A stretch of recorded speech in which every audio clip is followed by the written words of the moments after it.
पुढे पुढच्या घडामोडीकडे बुलढाणा आणि चंद्रपूर जिल्ह्यात पेट्रोल डिझेलचा तुटवडा जाणवतोय।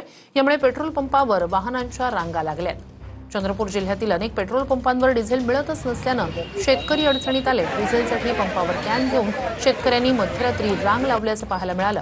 तर बुलढाण्यात देखील पंपावर रात्री वाहनांच्या लांबच लांब रांगा लागल्या होत्या।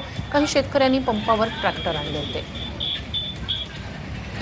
गेल्या अनेक दिवसापासून बुलढाणा जिल्ह्यामध्ये इंधन टंचाई भासत आहे आणि वाहनधारकांना मोठ्या प्रमाणामध्ये त्याचा सामना करावा लागतोय। मोठ्या प्रमाणामध्ये पंपावरती वाहनांची गर्दी होते आहे। मोठमोठ्या रांगा ज्या आहेत, जवळपास 1.5 ते 2 किलोमीटर रांग जी आहे ते वाहनांची या ठिकाणी लागली असल्याचं आपल्याला या ठिकाणी दिसत आहे। बस जिल्ह्यामध्ये 166 पंप आहेत। 166 पंपापैकी जवळपास निम्म्याहून अधिक पंप जे आहेत ते सध्या बंद आहेत।